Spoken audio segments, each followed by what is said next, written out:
So it's been a very long time. It's probably been a year, I think my last video I made was about makeup, how I did makeup so awfully. But yeah, don't worry, this isn't any recreation of that video. I just wanted to see how things were. Hope everyone's well. I know I'm recording on my phone once again, and my hair is always a mess whenever I film. But just wanted to keep it up to speed with the absence that we've had. So the main reason why I want to make this video is that I recently had a miscarriage. That's definitely taking up a lot of chunk of, I guess, my thinking and my time. I also had some bad news around the miscarriage. My car got broken into and a wallet got stolen. Luckily there wasn't anything really significantly taken. Money-wise, there wasn't much there, so I couldn't really do too much, but still upset that it happened. And my partner had another seizure. I don't know whether I've talked about this, but my partner has epilepsy, and he's had it for about 5 or 4 years. So I guess the accident as well was with work and stuff. I just wanted to focus on my health and work. Yeah, at the moment it is Christmas, and it's about 2 days, about 4 days away until Christmas, and I'm filming in my bathroom. So it's late at night, my partner's currently playing a game, my daughter's in bed, so I thought this would probably be the best place to film and talk about my miscarriage. So yeah, so I'm pretty up to speed. I guess I wanted to talk about it just so, I just really wanted to talk to someone about it, but I didn't want to, I guess, bring people down to my level. This isn't the only reason why I'm doing this, but I just want to, I think I might feel better if I just let it all out. And also to bring awareness, I guess, to it, so people aren't afraid to talk about it. And because it is grief, it is losing someone, it is, you know, someone has passed away. So yeah, so I found out I was pregnant with my second child about, would have been the middle of September. This was my second pregnancy. Apart from my daughter, that's it. I haven't had any miscarriages or any other pregnancies. It was just Josie, and that's it. So with this pregnancy, I found out, and the doctor made me do a blood test first. And then when the blood test came back positive, everything was fine. My HCP levels were the normal range for pregnancy.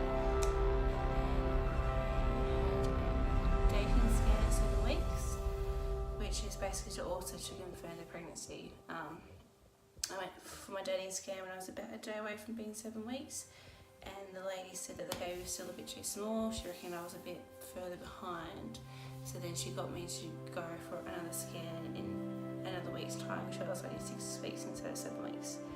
So I went back again, and he said that I was still about 3 or 4 days behind, but he said the baby's fine, there's a heartbeat, it's a bit slow, but that's normal because the baby's still quite small.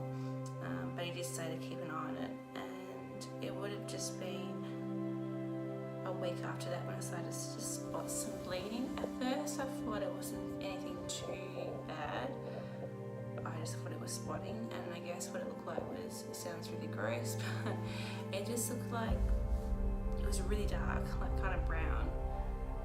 And at first I thought, did I wipe properly? Is that why? But I left it for about 2 weeks, and then I thought, oh, maybe it's just, it's because my placenta's growing, maybe it's just excess blood from that, maybe it's just spotting from my last period that just came out. I just was trying to think about what else it could be. I'm a Googler. I'm not recommending to Google if there are symptoms, but that's what I did. And they all came back with, oh, it's nothing. Like I went to my doctor and again, maybe there was something wrong, or I had an ultrasound and the baby was fine, and I had bleeding throughout my whole pregnancy, and I delivered a healthy, happy baby. So I just thought, oh, it's nothing. But I saw my doctor and he was pretty worried. He said that he wanted me to get a couple of scans done, blood tests done, wanted me to have a pap smear done. he was basically going to take a sample. They were basically doing the packs, and were going to take a sample of my blood and take it to be tested, but that got me really worried. And then the next day the bleeding turned into more clotting and fresher blood. It wasn't the old blood like it was before. I guess the blood looked like when you're in your final days of your period, that's what it looked like. But this blood was fresh, so I went to the hospital because I was worried. I got to the hospital about 6 at night, didn't get seen till about maybe 9-10 o'clock, and they said, look, we're sorry, but the ultrasounds, the machines are all shut down for the night. We'll do a blood test, but we recommend you coming back the next day to get an ultrasound. And they told me I could wait around for my blood test or I could go home, so I went home. And I came back the next day at 10 o'clock with an appointment for to get an ultrasound done, and that's when they unfortunately said that the baby stopped growing at 6 weeks. And because at that stage I was meant to be 10 weeks. There was no heartbeat, and yeah, it just looked really tiny. And I guess at that moment, because each scan I went to, they kept on saying how far back I was, and maybe there was something wrong with the baby. Yeah, so I saw the doctor at the hospital. She confirmed the miscarriage, and she said, she gave me some options about what to do next. I could either wait for the baby to pass naturally, I could take a tablet which was meant to induce my labour, or I could get surgery done, and the surgery is called a DNC, where they basically insert, I'm assuming it's a tube, and it sounds awful, but they just suck the baby out, I think. And I'm under anaesthetic. At that stage I was a bit scared of going to surgery, so I was like, I'd much rather just wait and pass. She did say that the baby was only 4 millimetres long, so she did warn me in saying that you're probably not going to notice when you do pass it, basically. So I was like, oh, okay. But she wanted me to come back in a week just to see if my HCP levels had come down enough, just so they can work out whether I had miscarried the baby or not, like whether the baby had passed. She didn't give me any indication of why I had a miscarriage, but she just said, look, it's not your fault. Maybe there was something wrong with the sperm, or there was something wrong with maybe the body just rejected the baby. She's like, it could be a number of things, or there was just generally maybe the baby got infected with something, got an infection, I don't know. But I just felt pretty, I guess when you first find out that you're pregnant, you just kind of plan the baby, and I was excited for my daughter to have a sibling because I think she desperately needs one. Yeah, it was exciting because their birthdays would have fallen around the same time, and we were just really excited. And even during the miscarriage, I still had the same symptoms. I was feeling really nauseous. I was just assuming that everything was fine. But it was sad to think that it wasn't, and that the baby had unfortunately passed away, which is not something that I expected for me to go through. I just never expected to be the person to go through a miscarriage. I guess with Josie, my last baby, her pregnancy was so normal and she was healthy, there was something wrong. But I guess with this one, maybe there was just wasn't my time to have a baby. So anyway, fast forward to a week, my HB levels hadn't come down. So they basically said to me, your options are you can have surgery or you can have a tablet. And so at this stage, they basically said surgery is probably better, because if you leave it too long, you might get infected. It might get an infection, and sometimes the tablets are only 70% successful. So I was like, nah, we're just looking for a surgery for next week. But later that night, my bleeding was like, it was pretty bad. It was because I was still passing blood after I found out I had a miscarriage. But it was just still the same things, like old blood, a couple of clots, nothing too major,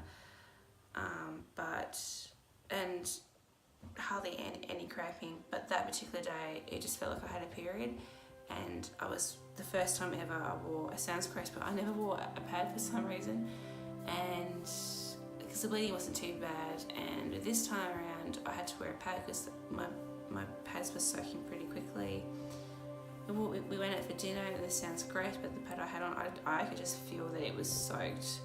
It was completely soaked. So I went home, changed it, had a shower because I felt disgusting, popped out of the shower, and then it just kept on filling up pads, and I was like, nah, I had to go back to the hospital.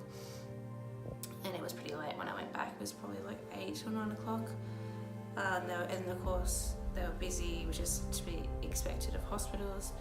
And I waited to be seen, and they put a cannula into my arm, and when they put the cannula in, the nurse said that you're probably going to have a D&C probably straight away, but we'll just see what happens. I got a miniature emergency, just kept an eye on me. While I was in emergency, I think I filled up 2 more pads, and then after that, about 11, 12 o'clock, that's when the bleeding started to slow down quite significantly. And yeah, it was a miniature emergency. They just took my blood pressure every hour.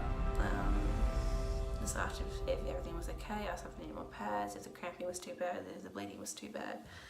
It wasn't too bad. I did take some Panadol while I was there, just because it was just getting a little bit uncomfortable. But I did see 3 doctors. So one doctor was quite surprised. He said, "Oh, like, you seem okay. The bleeding's passed down," because by the time when I saw him, the bleeding was hardly there. And then he said, "I'll talk to the head of obstetrics," which is the head of, I guess, the baby department of the hospital. And he's like, "I'll ask if you need because you might need a D&C straight away, or we'll just see what happens." I saw one of the doctors from obstetrics who basically said that I would need to have a D&C. He seemed pretty confident that that's the best option because of the bleeding and stuff, because it had increased. And he said, I just don't want to risk you getting an infection, so I had to sign a form to say yes, I consent. We talked about the procedure, how I got under general anaesthetic. He said it's only a 15-minute procedure. It's very quick. The results are always positive. The results are 100%. We'll get the baby out. We'll get any other tissues that are remaining. We'll check everything else to make sure that it's okay, because we'll insert a camera. And then that's it. There's no stitches, there's no nothing, it's just a camera and something being inserted downstairs, and then that's it. Then he went off, and then the head of obstetrics came down and had a chat to me. Just wanted to double check that I needed a D&C, and she was confident that I did. Then after I saw her, a nurse came and told me that I was going to get wheeled away to a ward. And I'm assuming the ward that I went to was a surgical ward, where patients were there before surgery and after surgery, like recovery and stuff. And I had a room all to myself. And by this stage, I was calling my partner like man, but he was asleep because it was very late at night when I went into hospital. And he gave me a call about 5 o'clock the next morning to see if I was okay. He was going to take the day off work to come and see me and spend time with me until the whole thing was over. My daughter went to daycare, and so I had a drip inserted because I think for any surgery you have to fast in case. I think it is because if you fast before surgery, it means that because you're asleep and because you're lying down, if you have food, it might get stuck in your throat and you might choke. So I was fasting from about midnight to whenever I had the surgery. So by breakfast time I was starving. The bleeding wasn't there. Mostly just like spotting here and there. Just pretty routine. They checked my blood pressure. That was all good. Checked my temperature. Then at about 11 o'clock in the morning, I was ready to have my surgery. When I got down to the surgery department, the people that do the anaesthesia had a chat to me, explained that the procedure will be done for about 15 minutes, but I'll be in recovery for about an hour until I get wheeled back to the same room that I was waiting to have the surgery done. Because I had a cannula in, when I was ready to go, they inserted they put a special drug in, which I think was to put me to sleep, but they said it was a relaxant, and then they put the mask over me, told me to breathe five times, but I remember I only breathed in like twice, and then I was asleep. And then the next thing I knew, I woke up to a very chatty anesthesia, so I think that's what they call them. And yeah, I think he's just trying to keep me awake. He was talking about his life and about my job and stuff. And then the next thing I knew, I was being wheeled back up to my ward, and I was basically, after every surgery, you have to wait 6 hours just to see if I develop any symptoms from the surgery. But they were saying if everything's fine after 6 hours, then I can go home. And that's basically what happened. I went home. They said if they're bleeding, they did say I'll probably bleed for about another week, just general spotting, maybe some clotting as well, but nothing too major. If the bleeding increases, or if I'm in pain, then to come back to the hospital. But so far, it's probably been about 3 weeks since the surgery, or about 2 weeks, so I'm fine. There's no pain there, there's no nothing, I'm fine. I'm meant to check back with my doctor just to check out how things are going. Mind you, I haven't seen him since I was pregnant, so it's going to be a bit of a shock to him when I tell him that I've miscarried, but that's alright. But yeah, so the procedure was really good. The nurses were amazing, the doctors were so nice. It wasn't a nice thing to go through, but they made it a lot easier.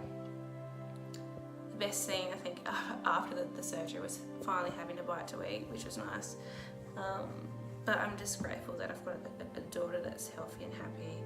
I'm sure I'll get pregnant at the right time again. We're hoping next year, in 2019, that I will. But after all this, I'm in no rush. I am scared to get pregnant again in case the same thing happens twice. But I've got to be confident that that's not going to happen. I'm definitely going to do my pregnancy differently.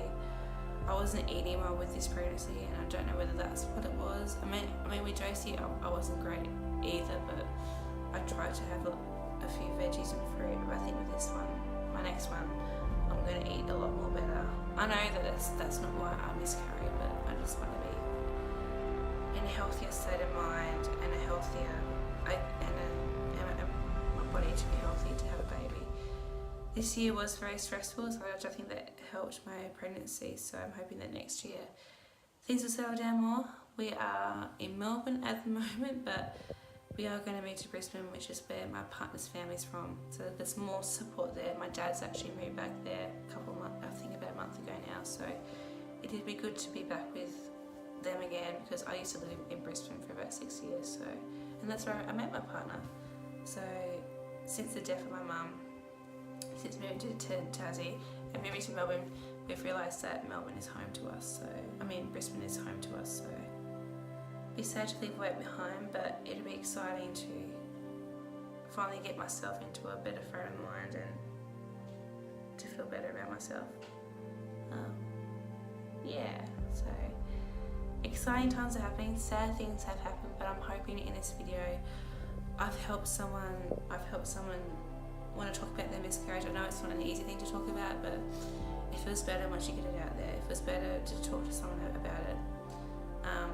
I'm definitely going to receive counselling for this, because